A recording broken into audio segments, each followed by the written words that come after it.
InsyaAllah untuk memberkati kuliah maghrib kita pada malam ini, marilah bersama-sama kita memulakan ianya dengan Ummul Kitab Al-Fatihah. A'udzubillahi minasyaitonir rajim. Bismillahirrahmanirrahim. Alhamdulillahi rabbil alamin. Ar-Rahmanir Rahim. مالك يوم الدين إياك نعبد وإياك نستعين اهدنا الصراط المستقيم صراط الذين أنعمت عليهم غير المغضوب عليهم ولا الضالين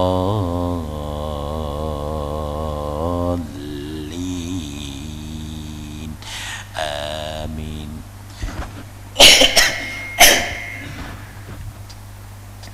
أعوذ بالله من الشيطان الرجيم. بسم الله الرحمن الرحيم.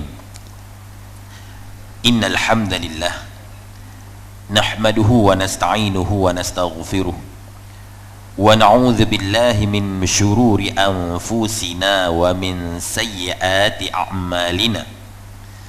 من يهده الله فلا مضل له ومن يضلل فلن تجد له وليا مرشدا. أشهد أن لا إله إلا الله وحده لا شريك له وأشهد أن محمدا عبده ورسوله. سبحانك لا علم لنا إلا ما علمتنا إنك أنت العليم الحكيم. رب اشرح لي صدري ويسر لي أمري wahlul 'uqdatam min lisani yafqahu qawli. Amma ba'du. Harus ditanam semangat muhibbah agar ukhuwah menjadi kukuh. Kuliah maghrib pada malam ini ana mulakan dengan kalimah thayyibah. Uhayyikum bi tahiyyatil Islam tahiyyatan thayyibatan mubarakatan min 'indillah. Assalamualaikum warahmatullahi wabarakatuh.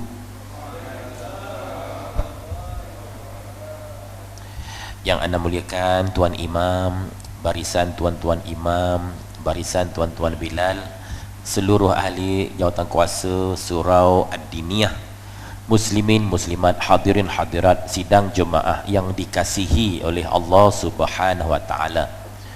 Sebelum Ustaz pergi lebih jauh, Ustaz tengok air ni warnanya lain macam. Kalau tak berkena rugi. Jadi kena minum dulu insya-Allah bagi membasahi tekak. Bismillahirrahmanirrahim. Ada air batu lagi, subhanallah. Ni macam ubat batuk namanya.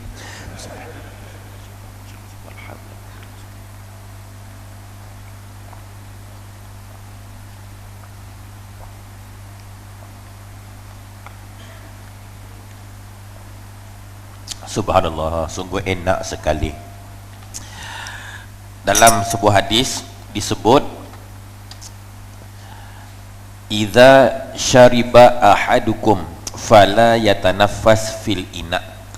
Nabi kata apa? Apabila salah seorang daripada kamu minum, maka jangan kamu bernafas di dalam bekas minuman. Maknanya waktu kita meneguk air tadi kena tahan nafas. Waktu kita meneguk jangan bernafas. Dan dalam sebuah hadis yang lain pula Nabi bersabda,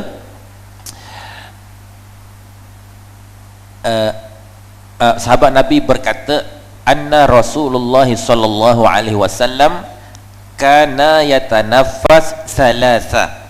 Adalah Nabi Muhammad sallallahu alaihi wasallam ketika Nabi minum itu, Nabi bernafas dengan 3 kali. Apa benda kana tanafas salah satu? Maknanya Nabi minum dalam 3 teguk. 3 teguk macam ni. Bismillahirrahmanirrahim. Kebetulan air dah ada. Jadi demonya begini. Bismillahirrahmanirrahim. Nabi bila minum begini. Bismillahirrahmanirrahim. Nabi minum paling banyak 3 teguk saja Nabi minum. Tak lebih daripada itu. Mana? Ustaz bunyikanlah 3 teguk sahaja, tak lebih daripada itu.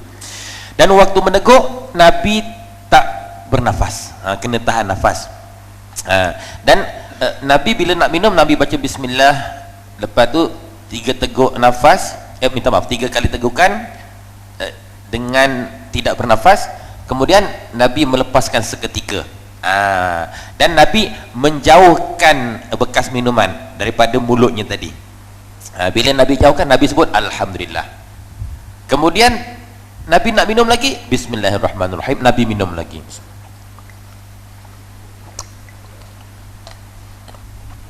Kemudian Nabi melepaskan seketika, menjauhkan gelas tadi, Nabi sebut alhamdulillah. Lepas tu Nabi nak minum lagi, Nabi baca bismillahirrahmanirrahim.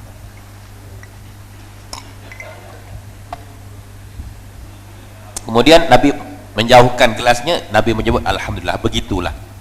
Jadi Nabi membaca bismillah dan alhamdulillah dia ulang-ulangi sekurang-kurangnya 3 kali. 3 kali. Mana bismillah 3 kali, alhamdulillah 3 kali. Baik. Subhanallah ya, dari sudut sains hari ini. Sains buat kajian terhadap hadis Rasulullah sallallahu alaihi wasallam. Mengapa Nabi ketika minum air, Nabi tidak bernafas, maksudnya menahan nafas tadi. Subhanallah ya, kerana dalam sebuah hadis yang lain Nabi bersabda yang maksudnya, aku melarang umatku minum seperti mana minumnya seekor unta. Seekor unta. Macam mana unta minum? Kalau didatangkan satu besen besar penuh dengan air, sebaik saja unta tu masukkan kepala dia, tapi unta tak baca bismillah lah, unta pun minum. Bila unta meneguk air, dia takkan mengangkat kepala hinggalah air dalam besen besar tadi betul-betul habis, barulah dia angkat kepala. Maknanya unta tadi minum dengan satu nafas. Satu nafas tu maknanya terus menerus. Sedangkan Nabi 3 kali tegukan, Nabi berhenti seketika. Itu yang sebut kana yatanafas salasa, 3 kali nafas, maksudnya berhenti, 3 kali teguk, berhenti, rehat seketika, minum lagi, 3 kali tegukan, berhenti, rehat sikit, begitu. Tapi Nabi larang umatnya minum seperti mana minumnya seekor unta, sebab unta minum dengan satu nafas. Sekali masuk kepala, dia takkan melepaskan kepala dan terus menerus meneguk, satu nafas. Tahu tak satu nafas? Macam kalau bulan Ramadan ada surau imam satu nafas. Sebab apa satu nafas? Sebab Bismillahirrahmanirrahim, alhamdulillahirabbil alamin, arrahmanirrahim, maliki yaumiddin, iyyaka na'budu wa iyyaka nasta'in, ihdinas siratal mustaqim, siratal ladzina an'amta 'alaihim ghairil maghdubi 'alaihim waladdallin. Itu maknanya imam satu nafas. Dia Fatihah sekali sedut, habis nafas masuk waladdallin, satu nafas. Subhanallah. Itu maksudnya.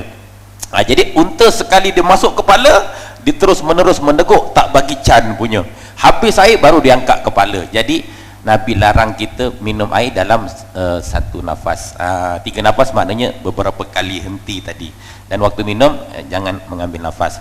Subhanallah. Dan subhanallah, dalam sebuah hadis yang lain lagi, maksudnya aku melarang umatku makan di dalam pinggan yang retak atau pinggan yang berkah, dan meneguk air sambil bernafas. Nabi larang. Jadi ahli sains buat kajian, pinggan yang retak mengapa Nabi larang? Rupanya bila diteropong bawah mikroskop dalam makmal, dekat bahagian rekahan pinggan tadi ada banyak mikrob ataupun kuman-kuman yang membiak, bakteria. Sebab tu kalau pinggan dah retak, tak payah gunalah. Tak payah guna. Kadang-kadang kita sayang sangat, konon nak berjimat cermat, kita guna, bahkan mengundang penyakit, mengundang wabak di situ. Sebab Allah, Nabi sebut ni 1400 tahun yang lalu. Pada zaman masa tu tak ada makmal, tak ada teknologi sains, tak ada mikrofon. Mikrofon memanglah tak ada, mikroskop lagi tak ada, mikrofon pun tak ada. Subhanallah. Betapa hebat Sayyidina Bilal bin Rabah tu bila melantulkan azan, boleh dikatakan seluruh penduduk Madinah dengar, dengar laungan Sayyidina Bilal bin Rabah. Pada zaman tu tak ada mikrofon. Macam mana tu tuan-tuan? Kita mikrofon punya kuat, jiran sebelah surau pun tak sampai-sampai surau. Contohnya lah, punya kuat teknologi mikrofon, contoh, tapi bukan surau Adiniyah lah, ni surau tempat lain. Surau Adiniyah subhanallah ya, walaupun mic rosak pun jemaah tetap penuh, tetap ramai insya-Allah. Allahu Akbar. Jadi pada zaman itu Nabi dah boleh menyebut, aku melarang umatku makan dalam pinggan yang retak yang merekah. Nabi belajar sains ke? Tak, kerana wama yantiqu 'anil hawa in huwa illa wahyu yuha. Tidaklah dia, yakni Nabi Muhammad sallallahu alaihi wasallam, mengatakan sesuatu melainkan semuanya wahyu daripada Allah. Nabi sebut tu sains sebenarnya. Pada zaman tak ada makmal, tak ada mikroskop, tak ada teropong untuk halus ni, tapi Nabi boleh menyebut. Rupanya saintis hari ini membenarkan apa yang Nabi kata. Subhanallah. Itu yang pertama. Yang kedua, Nabi kata, aku melarang umatku minum sambil bernafas. Sebab apa tak boleh kita minum sambil bernafas? Maknanya waktu meneguh air kena tahan nafas. Allah. Rupanya sains hari ini buat kajian. Allahu Akbar ya. Air merupakan gabungan molekul, kalau ustaz belajar sains dulu, H2O, mana hidrogen 2, oksigen 1. Tu dia punya kombinasinya, H2O. Bila kita bernafas pula, kita menyedut oksigen ataupun O2, singkatannya O2. O2 masuk, lalu kita menghembuskan pula. Lepas berlaku proses pertukaran oksigen dalam paru-paru tadi, lalu dibebaskan apa dia, carbon dioxide ataupun CO2. CO2. Alamak ustaz, pening kepala. Lebih kurang lah, ulang kaji ya, subhanallah ya. Lalu kalau kita minum air, subhanallah, contohnya begini, bismillahirrahmanirrahim, sambil bernapas, maka sains buat kajian, H2O campur dengan CO2, maknanya air tadi gabungan hidrogen 2 oksigen 1 campur dengan carbon dioxide, dia sama juga. Ada tu kalau belajar kimia, sama juga H2CO3. Tiba-tiba datang nombor 3, tadi tak ada. H2O campur CO2 sama juga H2CO3. Benda tu rupa-rupa H2CO3 itu satu bahan kimia yang baru terhasil daripada pencampuran tadi. Ikut kajian para doktor, pengamalan secara berterusan, maknanya minum sambil menapas tadi boleh mengundang sakit jantung. Subhanallah. Pengamalan berterusan boleh mengundang sakit jantung. Sebab tu kadang-kadang orang meninggal, kita tengok dikatakan heart attack, serangan sakit jantung, tengok badan kurus kering. Ini tak ada kolesterol tubuh badan, kurus kering, macam mana pula boleh kena heart attack ni? Rupanya bukanlah sebab kolesterol yang tinggi. Rupanya sejak dia kecil, sejak dia muda, dia mengamal budaya minum sambil bernafas. Jadi dia serang kepada masalah jantung tadi. Itu antara lain. Allahu Akbar. Sebab tu kalau kita betul-betul mengikut sunnah Rasulullah SAW, antaranya dalam pemakanan dan peminuman, kita sehat. Hari ini sebab kita meninggalkan sunnah Rasulullah SAW. Allahu Akbar. Pernah satu ketika dalam satu majlis makan, ini orang-orang bisnes, masa tu Ustaz agak terjebak jugalah, waktu makan Ustaz duduk cara sunnah, duduk cara Nabi. Habis majlis, tiba-tiba tokek syarikat tegur Ustaz, kenapa Ustaz tadi dalam majlis makan Ustaz duduk macam tu Ustaz? Malu saya Ustaz. Allahu Akbar. Alamak, apa hal ni, aku nak amal sunnah, kenapa kau malu? Macam tu lah lebih kurang. Rupa-rupanya kejahilan tadi ya. Sebab duduk sunnah tu dia ada dua cara. Sebab dalam sabda Rasulullah SAW, Nabi kata, inni la akulu wa ana muttaqiun, aku tidak makan dengan cara duduk ittikaf. Duduk ittikaf ini dihuraikan oleh para ulama ada 3. Duduk ittikaf ini ialah duduk yang tak pernah dibuat oleh Rasulullah SAW. Jadi duduk ni Nabi tak pernah buat. Pertama kata ulama, iaitulah duduk di atas pelapik yang tebal. Mana kita, bila kita nak makan, kita ambil bantal tidur contoh, ambil bantal, duduk atas bantal, tenggelamlah punggung kita, lalu kita pun makan. Nabi tak pernah buat. Jadi maknanya kalau Nabi tak pernah buat, maknanya kita jangan buatlah, itu yang terbaik. Yang kedua kata ulama, duduk itikaf itu ialah dengan mengiringkan tubuh badan. Lain macam. Okey. Dengan diletakkan rusuk kanan ataupun rusuk kiri di atas lantai. Ini pun duduk itikaf Nabi tak pernah buat. Ustaz buat demo sikit. Macam mana duduk itikaf tu? Macam ni. Contoh dia makan, dia tengok TV, Astro. Lalu dia ambil pinggan, dia buat macam ni. Dia buat macam ni. Rusuk kanan kena atas lantai. Ustaz ni ceramah ke macam nak santai-santai? Ini betul-betul ceramah santai. Dia pun ambil, dia makan. Unyak. Nabi tak pernah buat. Ataupun rusuk kiri di atas lantai. Ni rusuk kiri di atas lantai. Kan kita selalu buat. Tengok TV ke apa kan? Unyak. Nabi tak pernah buat sambil makan popcorn. Contoh, ni rusuk. Nabi tak pernah buat. Yang ketiga, lain macam.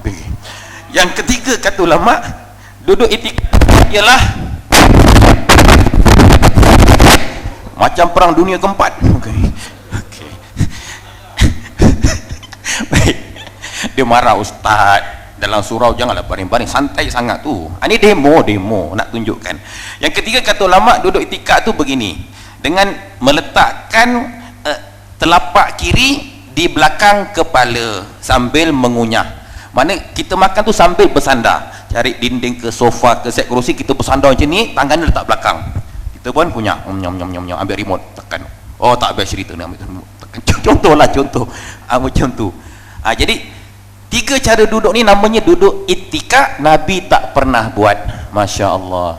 Lalu duduk yang macam mana Nabi berbuat? Sebab Nabi kata, aku tak pernah duduk dalam keadaan duduk tu kalau diseru untuk, contoh untuk solat ke ataupun untuk seruan jihad ke, dia jadi malas. Contoh kita makan atas sofa yang tebal, bila duduk punggung tenggelam 6 inci contoh, tengah ngunyah tiba-tiba surah Ad-Diniyah pun lantukan azan, Allahu Akbar, Allahu Akbar, dah azan dah pula, aku makan tengah sedap. Sebab apa? Rasa malas, punggung dah tenggelam 6 inci. Tu dah jadi malas. Tapi Nabi duduk dalam keadaan sentiasa bersiap sedia apabila diseru untuk solat ke ataupun untuk seruan jihad contohnya. Jadi macam mana duduk yang kata sentiasa bersiap sedia? Anytime. Kalau azan ke atau diseru untuk panggilan jihad, dia terus bersegera. Kata ulama, duduk sunnah itu ada 2. Pertama caranya macam duduk antara 2 sujud. Kita solat kan macam ni duduk.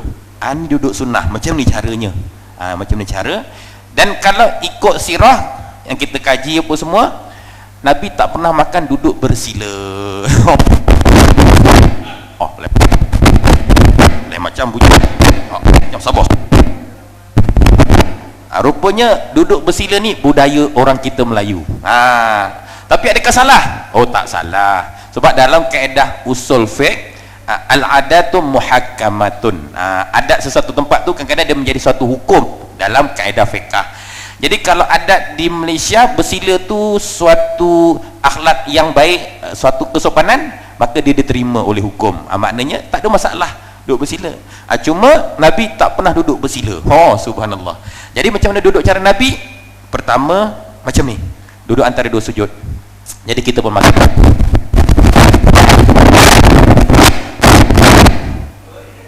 Dahsyat. Subhanallah. Lain macam. Okey. Yang kedua, macam mana duduk sunnah? Kata ulama, dengan memacakkan kepala lutut kanan ke arah langit dan kaki kiri didudukkan atas pinggul. Lutut kanan yang ni lah, lutut kanan dipacakkan begini.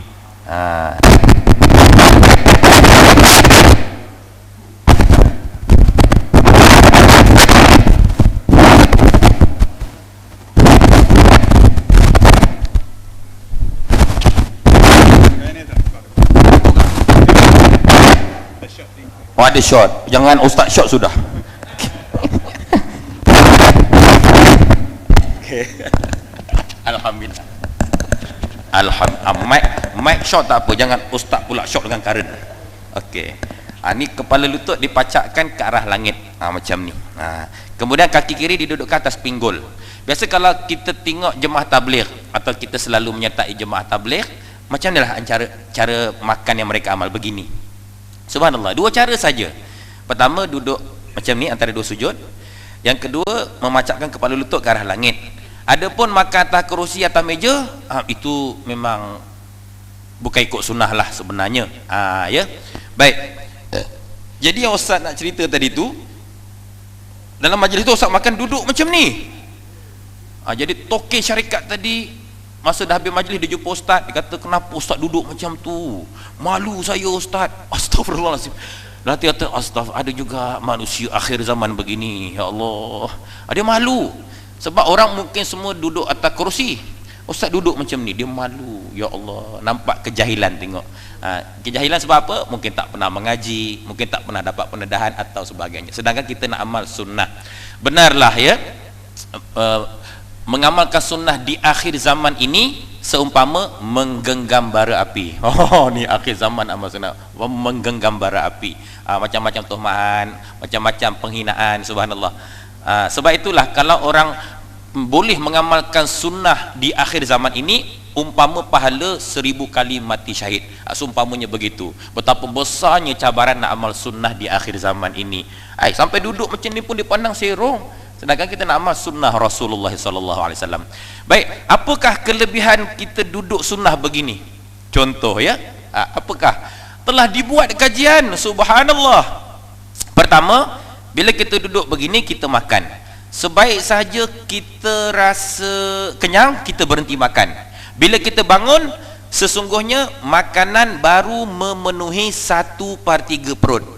Kerana Nabi kata perut kita terbahagi kepada 3. 1/3 bahagian untuk makanan, 1/3 lagi bahagian untuk air, 1/3 lagi bahagian untuk udara, yakni pernafasan.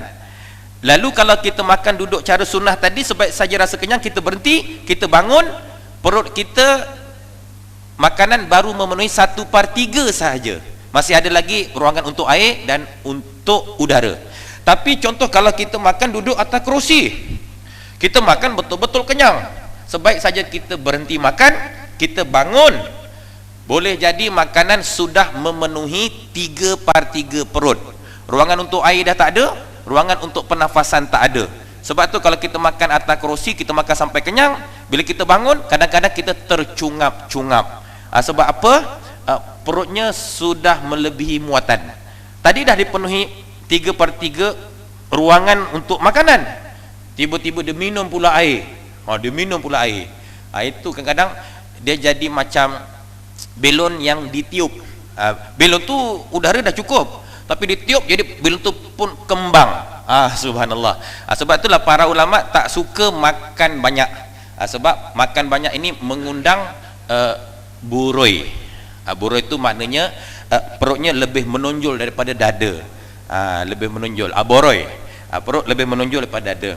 Idealnya sifat fizikal Rasulullah SAW, Nabi kalau berdiri, Nabi tengok bawah, mata Nabi terus nampak kepada ujung jari ibu kakinya, nampak. Apa maknanya? Makna perut Nabi tak buroi. Subhanallah. Bayangkan kalau perut kita buroi, kita tengok, nampak tak? Tak nampak. Kecuali kalau dia rukuk sikit baru nampak. Nabi tak ada, berdiri tegak tengok, nampak ibu jari kaki. Subhanallah, ideal ya. Jadi sebab itulah yang makan jangan banyak sangat. Sebagaimana dalam kitab Penawar Bagi Hati, Imam Al-Ghazali menggariskan ya, 10 keburukan banyak makan. Sebab banyak makan termasuk salah satu daripada sifat mazmumah, sifat tercela. Sifat tercela. Antara keburukan banyak makan, pertama, malas untuk beribadah.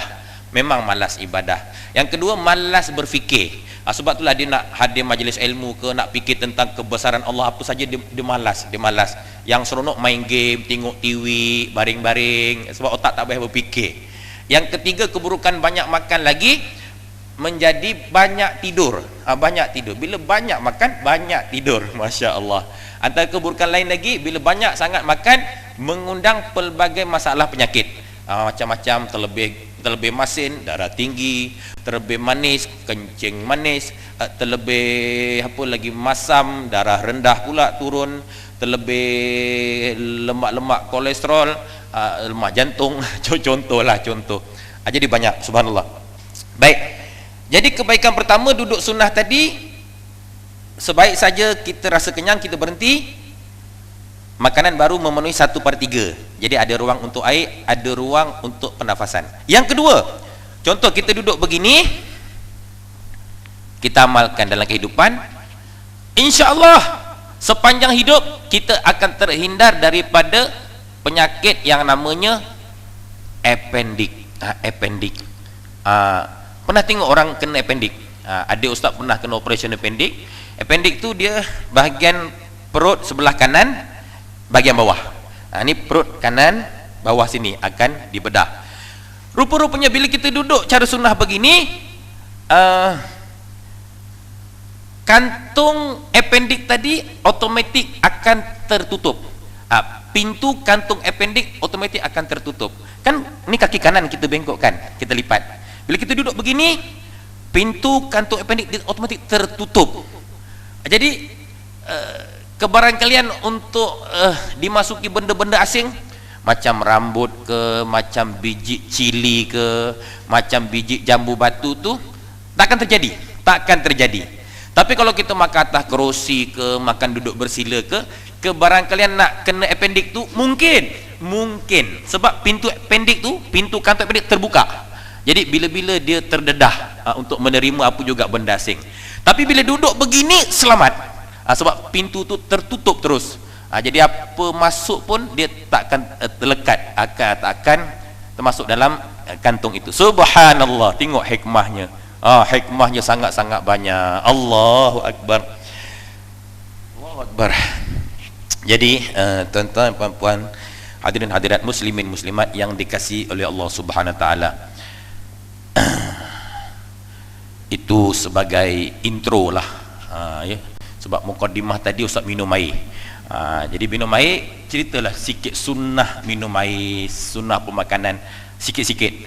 Tapi kalau nak cerita semua pasal sunnah pemakanan, peminuman, boleh jugalah. Kata orang alang-alang menyelup pekasam biar sampai ke ketiak. Subhanallah. Pangkal lengan lah. Saya ingat nak tengok cerita pasal merdeka, asal pun pasal korban, tapi dah cerita makan minum tu kita habiskan je lah, ya. Subhanallah. Kemudian Ibnu Umar tidak akan makan melainkan setelah dibawa di sisinya fakir miskin untuk makan bersamanya. Subhanallah. Siapa Ibnu Umar? Ibnu Umar ni anak kepada Sayyidina Umar Ibnu Khattab radhiyallahu an. Beliau tak akan makan melainkan setelah didatangkan fakir miskin untuk makan bersamanya. Jadi Ibnu Umar ni dia ada khadam namanya Nafi'. Selalunya Nafi' lah yang mencarikan fakir miskin untuk makan di sisi Ibnu Umar. Baik, mengapa Ibnu Umar setiap kali nak makan mesti setelah ada fakir miskin bersama? Ada dua sebab. Pertama, kerana Ibnu Umar nak mendapatkan fadilat makan secara berjamaah. Jadi Ibnu Umar dia tak akan makan seorang-seorang, melainkan dia makan mesti dua orang atau lebih, mana berjamaah. Kerana apa? Kerana sabda Rasulullah SAW, ta'amul ithnain kafi thalatha wa ta'amul thalatha kafi arba'ah. Makanan yang dua orang mencukupi untuk tiga orang, dan makanan yang tiga orang mencukupi untuk 4 orang. Apa maknanya? Maknanya sikit pun cukup, banyak pun tak membazir, mana habis. Itu disebut sebagai barakah. Kadang-kadang kita tengok dalam dulang tu yang disajikan tu macam sikit, yang nak makannya ramai. Dalam hati, sikitnya, kenyang ke ni? Cuma makan dulu. Bila makan insya-Allah semua pun kenyang, semua pun merasa, dan tak berlaku langsung pembaziran. Habis. Subhanallah, sebab barakah tadi. Dan kadang-kadang pula makanan yang disajikan tu nampak macam banyak. Orang yang nak makannya tak berapa nak ramai. Boleh habis ke ni? Cuba makan. InsyaAllah habis. Tak berlaku juga pembaziran. Sebab apa? Barokahnya pemakanan secara berjamaah. Subhanallah ya. Itulah barokah. Berbanding kalau kita makan seorang-seorang, memang masalah. Kena pula hidangan tu secara buffet. Perut kita betul-betul lapar. Sekali kita ambil lauk, mula-mula ambil nasi letak tak pinggan rata je. Lauk pula ada 20 jenis, 21 pun tak miss. Semua kita sumbat dalam pinggan. Daripada rata tadi dah jadi macam gunung Everest. Gunung Everest. Masa mula-mula ambil tu rasanya semua kita nak balun. Sekali kita makan rupa-rupanya suku pinggan saja. 3 suku lagi membazir, begitu kita tak makan. Allahu Akbar. Maka berjayalah syaitan ya untuk menarik kita menjadi saudara-saudara dia. Kerana Allah Taala berfirman, wala tubadzir tabdzira innal mubadzirina kanu ikhwana syayatin wa kana syaitanu lirabbihi kafura. Janganlah kamu dalam keadaan membazir. Sesungguhnya orang-orang yang membazir itu adalah saudara-saudara syaitan, dan syaitan itu amat kufur terhadap Tuhannya. Allahu Akbar. Subhanallah. Orang membazir ni tuan-tuan, dia ni kufur nikmat. Subhanallah, kufur nikmat. Sebab ayat itu kan menyebut wa kana syaitanu li rabbih kafura. Sungguhnya syaitan itu amat kufur terhadap Tuhannya. Dan sebelum itu disebut tentang membazir. Maknanya orang yang membazir, mereka ini kufur nikmat. Sebab tu kalau nak makan, sukat-sukat dulu.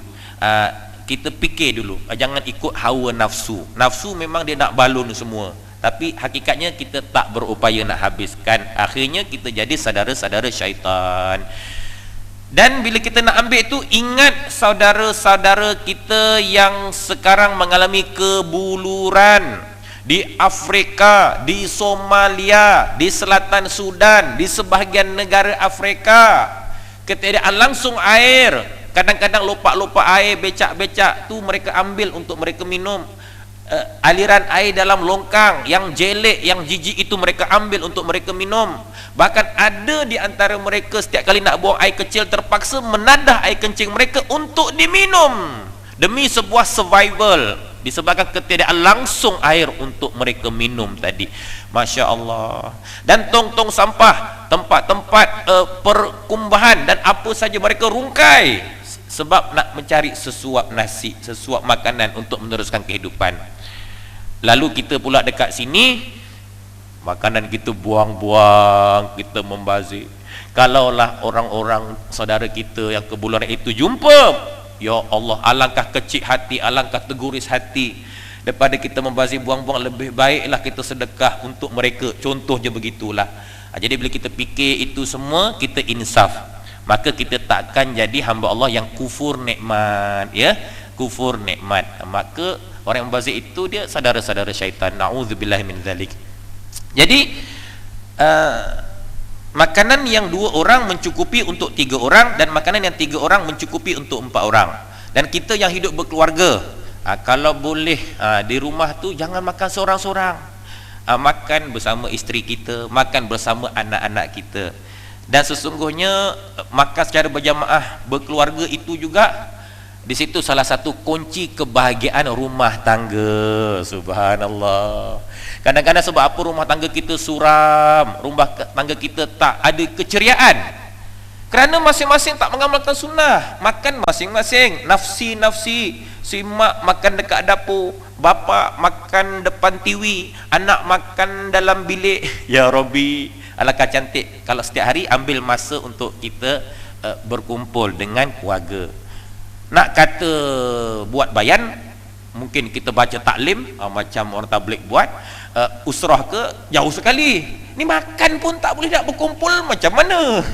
Jadi jauhlah rumah kita daripada baiti jannati, rumahku syurgaku. Subhanallah. Baik, Yang kedua, kerana apa Ibnu Umar bila nak makan akan didatangkan fakir miskin di sisi baru dia makan? Kerana Ibnu Umar nak bersedekah dalam bentuk pemakanan tadi. Allahu Akbar. Yang pertama sebab Ibnu Umar nak makan berjamaah. Yang kedua kerana Ibnu Umar nakkan fadilah bersedekah dalam bentuk bagi orang makan. Allahu Akbar, subhanallah, ya.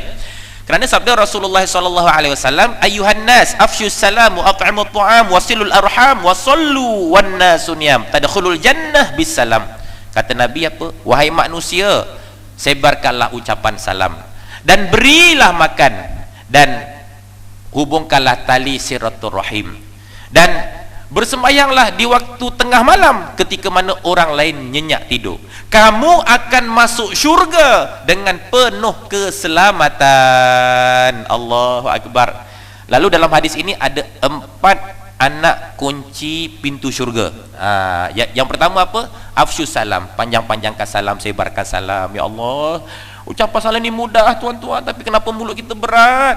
Nampak sesiapa saja kita harap orang mulakan salam ke atas kita, sedangkan orang yang memulakan ucapan itu yang lebih baik. Subhanallah, tak kisahlah, jumpa saja bagi salam, bagi salam. Ya Allah, anak kunci pintu syurga tuan-tuan. Yang kedua, wa at'imut ta'am, berilah makan. Sebab tu kita jangan lokek belanja kawan-kawan kita makan, jangan lokek nak buat kenduri selamat, jangan lokek nak apa saja, apatah lagi yang nak makan tu fakir miskin. Allahu Akbar, betapa besar ganjaran pahala, ya. Subhanallah. Ustaz teringat ada satu kedai asam pedas, masak asam pedas dekat Bandar Botanik Kelang. Ya Allah, hingga hari ni Ustaz tengok dia punya pelanggan berduyun-duyun. Ya Allah, bak kata memang sold out. Cakap orang putih sikit, betul ke? Masa mula-mula tu macam-macam mangkuk tembikar, macam-macam ikan senangin asam pedas, ikan tenggiri asam pedas, iwak lele asam pedas, macam-macam ikan. Bila petang tu habis dah semua, licin, dengan izin Allah. Bila Ustaz tanya apa rahsia sampai kedainya begitu laris, padahal dekat tepi-tepi banyak lagi kedai-kedai Rasul lain, tapi itu jadi tumpuan. Ini dengan izin Allah lah. Rupanya masa dia mula buka kedai tu, tuan kedai makan tu dia sponsor belanja makan anak-anak yatim selama lebih kurang 40 hari. 40 hari. Mana hari-hari anak yatim tu dibawa ke kedai tu makan percuma. Setiap hari selama lebih kurang 40 hari, ya. Anak yatim tu Ustaz tak ingat, mungkin 50-60 orang begitulah. Hari-hari. Kalau ikut logik, beribu habis rugi. Tapi tengok pulangannya Allah bagi semula, ya. Rezeki mencurah. Maknanya berkat daripada bagi anak-anak yatim makan tadi. Ya subhanallah, itu antaranya. Wa ta'imut ta'am, berilah makan. Wasilul arham, hubungkanlah tali silaturahim. Ini juga merupakan anak kunci pintu syurga. Kerana Nabi kata apa? La yadkhulul jannah al-qati', tidak akan masuk syurga orang-orang yang memutuskan tali silaturahim. La yadkhulul jannah, tidak akan masuk syurga. La ilaha illallah. Tapi sebaliknya bila menghubungkan tali silaturahim, anak kunci pintu syurga. Bila putuskan tali silaturahim, takkan masuk syurga. Macam tu je dalam Islam ni. Masya Allah, dia dua je. Allahu Akbar. Dan wasallu wan nasu niyam, bersembahyang waktu tengah malam ketika mana orang lain nyenyak tidur. Tadkhulul jannah bisalam, kamu akan masuk syurga dengan penuh keselamatan. Jadi Ibnu Umar dia tak akan makan sehinggalah didatangkan fakir miskin untuk makan bersama dengannya. Jadi pertama kerana fadilah makan berjamaah tadi, dia lain, pahala berjamaah lain. Sembahyang seorang dengan sembahyang 2 orang berjamaah, pahala sama ke tak sama? Tak sama. Sembahyang seorang pahala 1, sembahyang berjamaah walaupun 2 orang aja, makmum imam pun dah 27 kali lipat, pun dah lain. Begitu juga dalam perkara-perkara yang lain. Yang kedua kerana Ibnu Umar nakkan fadilah ataupun kelebihan memberi makan fakir miskin. Allahu Akbar, itu antaranya. Baik, dalam hadis yang lain pula Nabi bersabda, "Idza akala ahadukum fala yamsah yadahu hatta yal'iqaha aw yul'iqaha." Apabila salah seorang daripada kamu makan, maka janganlah dia membasuh tangannya sehingga dia menjilat-jilatinya atau dijilat-jilatinya. Dia isi macam tu. Subhanallah. Yal'iqaha au yul'iqaha. Dia ada dua istilah berbeza. Yal'iqaha tu menjilat, kita jilat tangan kita sendiri. Yul'iqaha dijilat. Macam mana ni dijilat ni? Menjilat aku faham ini dijilat tu macam mana? Subhanallah ya. Kalau kita baca sirah ya, pernah satu ketika Nabi lepas makan, Nabi menghulurkan jari jemarinya pada mulut isterinya, Sayyidatina Aisyah radhiyallahu anha. Masya Allah. Lalu Aisyah pun menjilat-jilat jari jemari Rasulullah sallallahu alaihi wasallam. Begitu juga pada waktu yang lain, jari jemari Aisyah pula Nabi menjilat-jilat sesudah makan. Mungkin kita tak pernah dengar kisah ni. Kalau tak ada kisah ni, macam mana pula timbul hadis tadi? Subhanallah. Nak kata kalau kita nak cari contoh keluarga yang romantik, contohilah kehidupan Rasulullah sallallahu alaihi wasallam. Romantik tak? Kita dah makan, tiba-tiba ada nasi-nasi selit-selit sikit apa? Isteri kita tolong jilatkan, bagi licin. Alamak, lain macam. Sekali-sekala kita pula ambil tangan isteri kita lepas dia siap makan nasi, kita pula jilat-jilat. Romantik tak tuan-tuan? Romantik tuan-tuan. Cuma jangan bertapus semangat nakkan keromantikan. Balik nanti makan sama isteri, tiba-tiba kita hulur dekat isteri. Yang apa bang? Buang tebiat apa orang tua ni? Tak pasal. Jadi sebelum nak praktik, terangkan dulu pada isteri. Ya, Nabi pernah bersabda, "Idza akala ahadukum fala yamsah yadahu hatta yal'iqaha aw yul'iqaha." Apabila salah seorang daripada kamu makan, maka janganlah dia membasuh tangannya dulu sehinggalah dia menjilat-jilatinya atau dijilat-jilati. Menjilat-jilati kita sendiri, baru kita basuh. Kita biasa makan, kita tak dijilat, kita terus basuh je. Sedangkan Nabi bersabda jilat dulu, mana isip-isipi. Cara yang okey lah, janganlah over sangat. Dah apa semua baru kita basuh, ataupun dijilat-jilati yang tadi. Dekat situ ada memberi pengajaran keromantikan, keintiman rumah tangga Rasulullah SAW bersama isteri-isterinya. Jadi subhanallah, maknanya bukan saja hati bersatu, bahkan tangan pun dah dijilatnya. Subhanallah, maknanya ya Allah dahsyatnya rumah tangga Rasulullah SAW.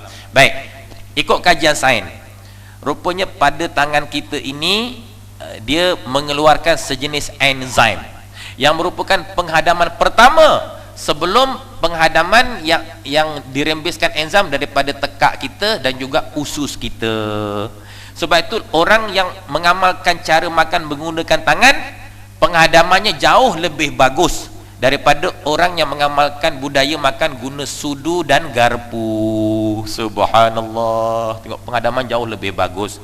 Jadi tak ada masalah walaupun dah disediakan sudu garpu. Tengok, paip ada, air basuh tangan ada, kita guna tangan itu lebih afdal. Kerana di sini mengeluarkan enzim pertama sebelum enzim yang dirembeskan dalam tekak kita dan juga usus. Subhanallah.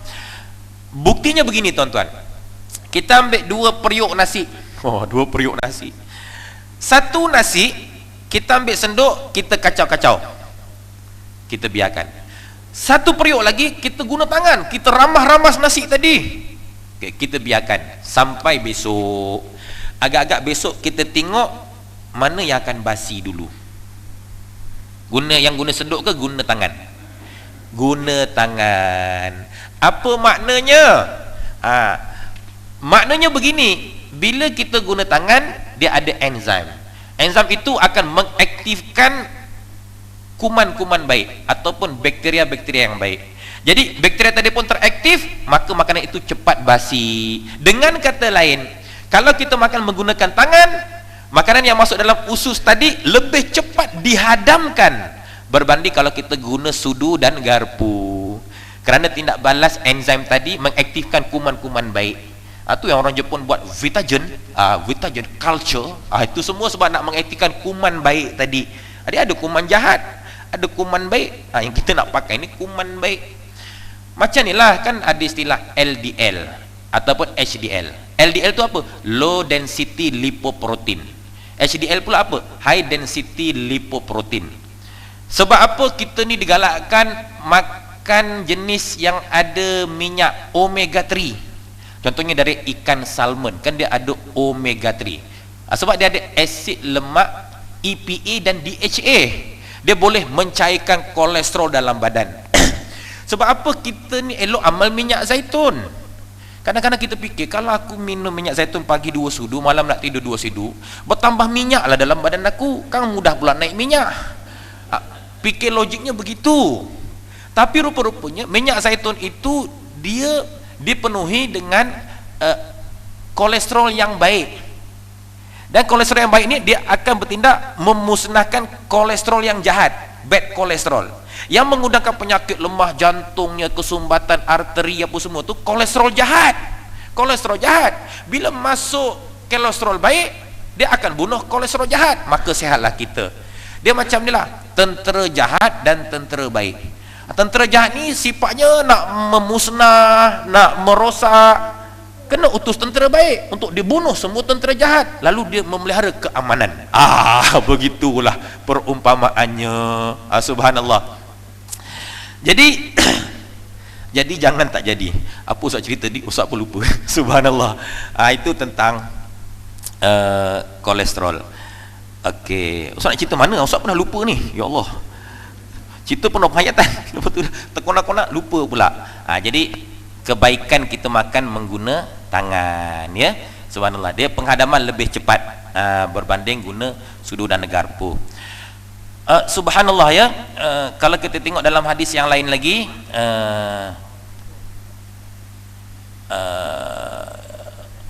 kisah Nabi Muhammad sallallahu alaihi wasallam tu, kalau Nabi makan yakulur rutaba bil kitha, Nabi akan makan yakulur rutaba, kurma,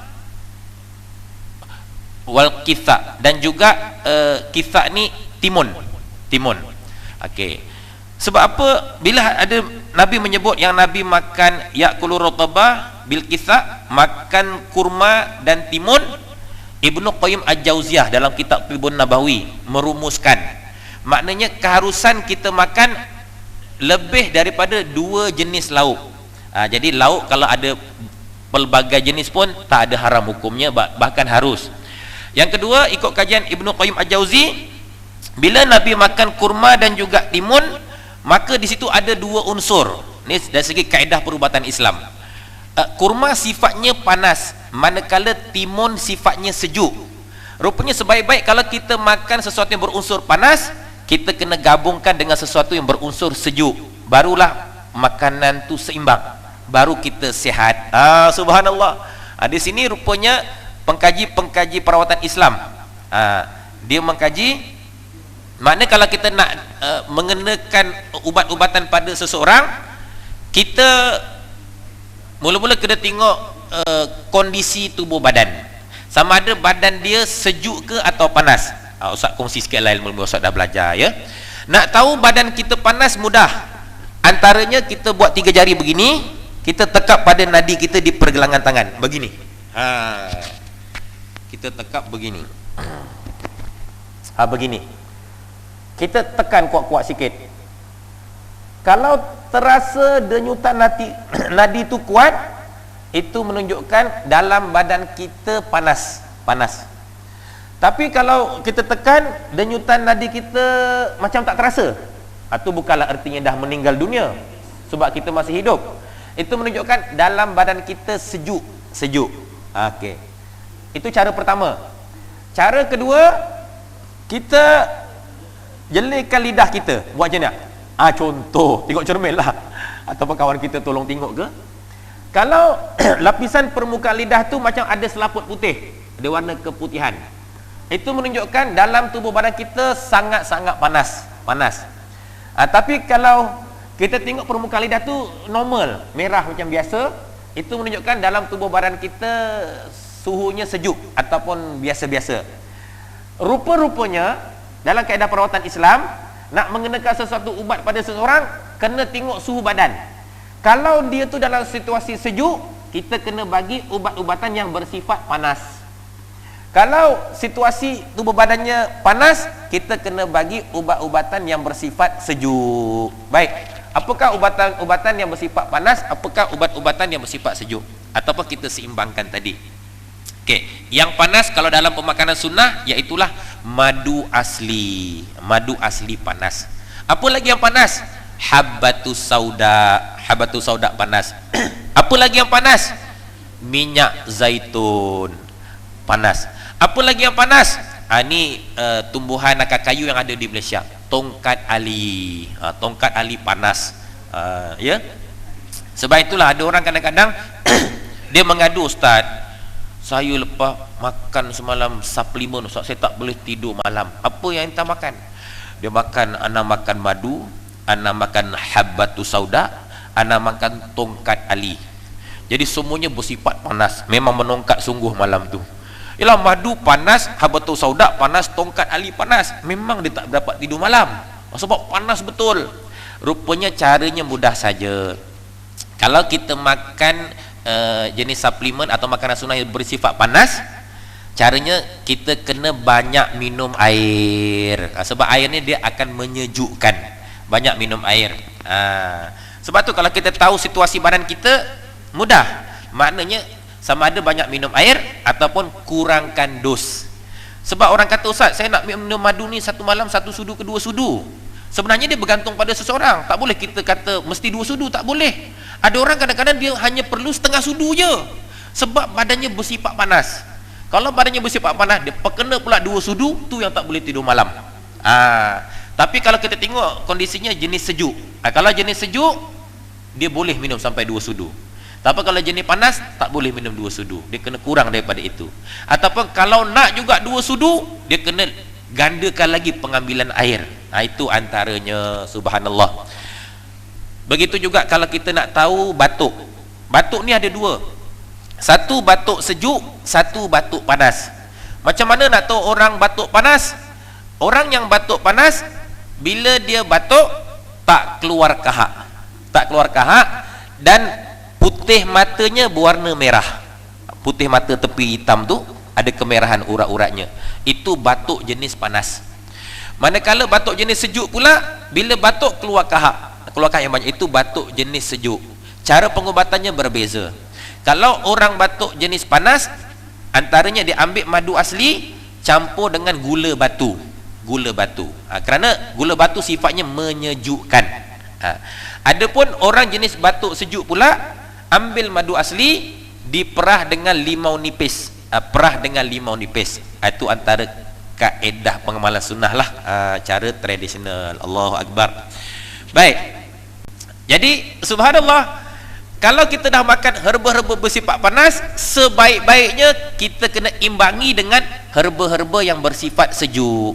Apa yang bersifat sejuk? Macam Nabi sebut tadi, karena Rasulullah SAW ya'kulur rutaba bil qitha, adalah Nabi Muhammad SAW memakan kurma basah dengan timun. Rupanya kurma sifatnya panas, timun sifatnya sejuk. Jadi bila Nabi makan kurma disekalikan dengan timun, dia jadi seimbang. Jadi tak panas, tak sejuk, ya. Jadi antara yang menyejukkan ialah timun, ya. Timun sifatnya sejuk, tuan-tuan. Jadi kalau badan kita panas sangat, boleh banyakkan makan timun. Ataupun mungkin tuan-tuan tak pernah buat, macam mana buat jus timun. Pergi kedai kopi, mama, saya nak jus timun. Dia pun pelik, tapi dia boleh buat lah, blender je, atau buat kat rumah. Timun tu masuk dalam blender, blender minum air timun, sedap tuan-tuan. Dah minum air timun pula, kalau ada stevia tu, titislah 1-2 titis, minum. Ya Allah, memang menyejukkan badan, ya. Subhanallah. Itu timun. Dan banyak lagi. Kalau saya nak kongsi lagi sikit khazanah-khazanah tempat di bumi kita ni yang kayu dengan pelbagai jenis herba, akar kayu, antara lagi yang menyejukkan iaitulah jenis tumbuh-tumbuhan yang daunnya bersifat selari. Apa yang bersifat selari? Yang daunnya panjang-panjang, macam daun pokok kelapa, daun pandan, daun serai. Itu daun bersifat selari. Pokok-pokok yang ciri daun begitu semua menyejukkan badan. dan dia bersifat diuretik. Diuretik ni mana memperbanyakkan air kencing. Air kencing. Contoh Ustaz kongsi sikit, kalau kita ada masalah kencing tak lawas, ataupun ada batu karang, caranya begini, kita cari akar pokok Imprata cylindrica. Benda tu Imprata cylindrica tu ialah akar pokok lalang. Pokok lalang nama saintifiknya Imprata cylindrica. Kalau sebut lalang tu kampung sangatlah, tak pandang. Bila sebut Imprata cylindrica, naik makom dia. Apa tu Imprata cylindrica? Macam Cleopatra aja bunyinya. Jadi Imprata cylindrica akar pokok lalang. Ambil akar pokok lalang, basuh bersih-bersih, kita rebus. Minum rebusan air akar lalang tadi, insya-Allah pertama dia akan cuci buah pinggang. Kita akan kerap buang air kecil, tapi syaratnya mesti banyakkan minum air. Sebab apa kita sembelit? Kerana jumlah air yang dikeluarkan lebih banyak daripada air yang masuk, jadi kita kena sembelit. Tapi kalau kita minum lebih banyak berbanding dengan yang dikeluarkan, kita tak sembelit. Jadi bila minum air lalang, kita akan kerap buang air kecil. Jadi cari banyakkan minum air kosong. Jadi ganti balik air yang keluar. InsyaAllah masalah buah pinggang dapat dirawat. Dan kalau ada batu karang, batu itu akan pecah. Cumanya batu karang tadi bila pecah, dia kasar-kasar. Kadang-kadang waktu kita buang air kecil, batu tu dia sekali keluar melalui saluran kencing, kita pun menjerit, sakit sangat sebab batu tu kasar-kasar. Jadi kaedahnya macam mana nak menjadikan rekahan batu tadi sehalus hablur? Mana boleh buang air kecil tak sakit, tahu merah aja macam keluar darah, tapi tak sakit. Caranya mudah. Air rebusan akar lalang tadi dicampur dengan 2 sudu madu asli.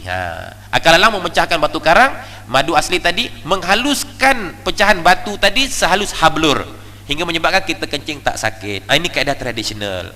Mereka kalau tuan-tuan, bukan tuan-tuan sehat insya-Allah. Siapa-siapalah kita dengar kena batu karang, sebelum dia nak pergi laser ke, nak buat operation ke, kita cadang dulu minum air rebusan akar lalang. InsyaAllah nanti dia tak jadi operation.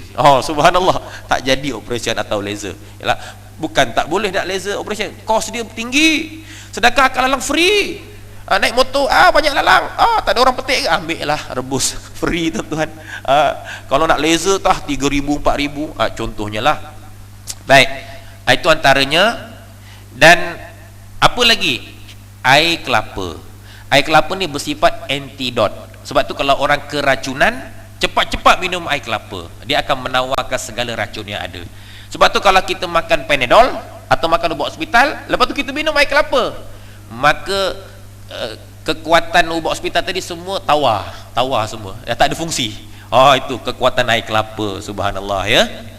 Itu antaranya tuan-tuan, perempuan, hadirin hadirat, muslimin muslimah yang dikasihi oleh Allah. Kalau nak dikongsikan banyak lagi, sebab dulu Ustaz pernah masuk Institut Latihan Herba. 1 tahun Ustaz memperdalami bidang herba, dan bukan sekadar teori, masuk hutan praktikal, mengenali spesies-spesies pokok herba yang dah dilupakan oleh masyarakat kini. Subhanallah, 1 tahun Ustaz mengaji pasal herba. Tak apalah, sikit-sikit lah. Kalau Ustaz kuliah nanti Ustaz selit sikit-sikit. Tapi itulah masalah, bila Ustaz selit bukan sikit-sikit, habis full semua kuliah cerita herba je. Nak buat macam mana, tak apalah, ilmu juga, ya, ilmu.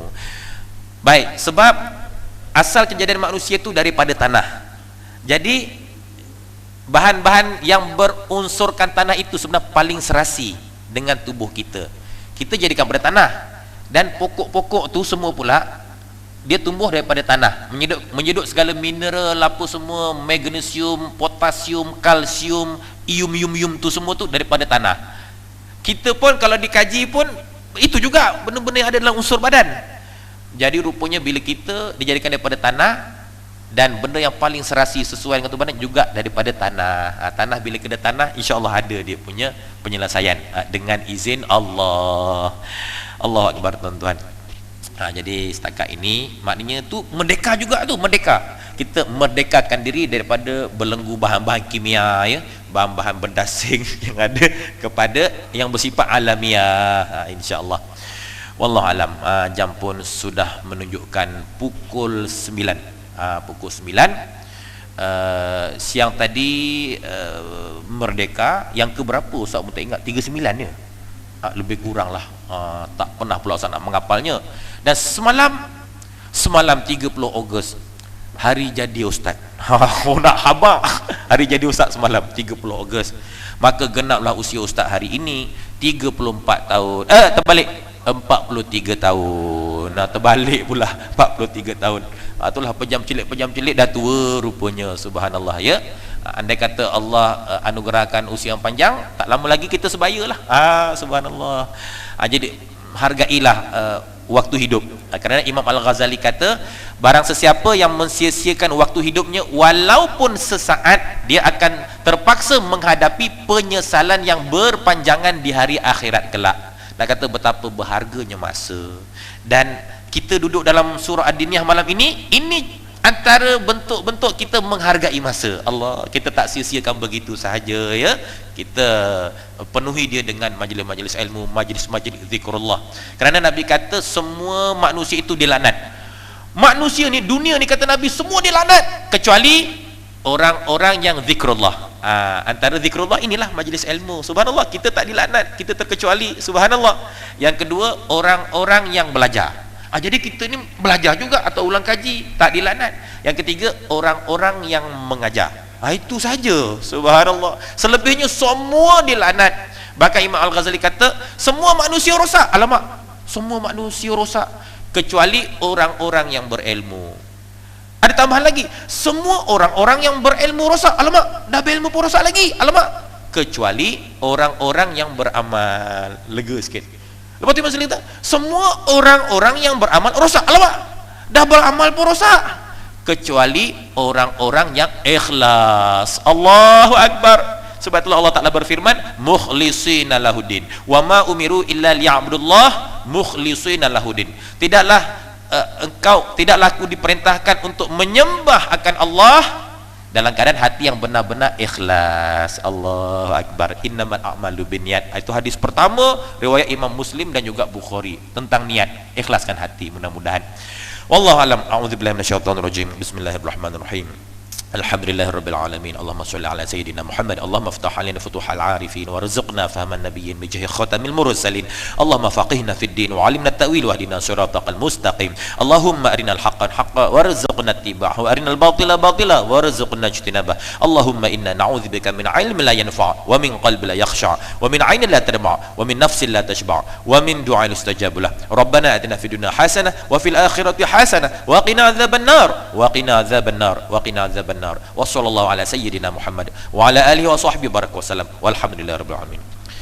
Baik, ada sikit iklan. Pertama, siapa yang berhajat nak melakukan ibadah korban bersama kami, kalau di Mahatafiz Bukit Kerayung tu satu bahagian cuma RM600. Mungkin kita rasa nak buat luar negara lah tahun ni. Kalau bersama kami, insyaAllah Ustaz akan ke Bangladesh. Bangladesh sempadan Myanmar. Untuk masyarakat orang Rohingya, satu bahagian cuma RM350 saja. Nanti borang ada, siapa yang berhajat nanti boleh jumpa adik belakang sana tu. Baik, yang kedua, macam biasalah nanti kalau keluar ada tabung ekstra. Mana tabung ekstra tu selain tabung surau lah, isi sajalah bagi bantu pembangunan dan pengurusan Syekh Izzuddin Islamic School and Tahfiz. Yang ketiga, ada sedikit jualan amal. Yang utamanya susu kambing segar. Jadi ada susu kambing segar, khasiatnya pun tuan-tuan semua dah maklum. Sebab kami punya Mahatafiz sekarang ada memiliki ladang kambing. Ada kurang lebih hari ini 200 ekor. Separuh kambing daging, separuh kambing susu ya. Jadi hasil jualan susu ni sebahagiannya untuk tabung pembangunan Mahatafiz. Kemudian ada Ustaz bawa tu ubat batuk. Jadi ubat batuk ni agak ajaib tuan-tuan. Ni dengan izin Allah. Campurannya madu tualang campur kulat susu harimau. Sebelum ni banyak Ustaz dapat testimoni orang yang dah batuk 2 bulan 3 bulan tak baik-baik, bila makan ubat batuk ni kan 2-3 hari baik, hilang batuknya dengan izin Allah. Tapi bila stok kami dah habis, baru-baru ni sebab ramai sangat orang minta, kami terpaksa pergi kepada pengusaha dia dekat Mentakap ya, berhampiran dengan Temerloh. Pengusahanya cerita, subhanallah, baru-baru ni ada hamba Allah tu dia dah batuk 2 tahun tak baik-baik dan dia sudah habis ribuan ringgit untuk beli segala macam ubat-ubatan dan perawatan. 2 tahun tak baik-baik batuk dan habis ribuan ringgit. Dengan izin Allah, bila dia bertemu Abang Hanafi pengusaha ubat batuk ni, Dia baru minum 1 botol setengah saja, batuknya dah hilang sepenuhnya dengan izin Allah. Tu Ustaz sebut ubat batuk ajaib. Ada dekat belakang tu kan. Subhanallah. Tengoklah apa lagi yang ada madu asli, minyak zaitun. Wallahu alam. Wabillahi taufiq wal hidayah. Assalamualaikum warahmatullahi wabarakatuh.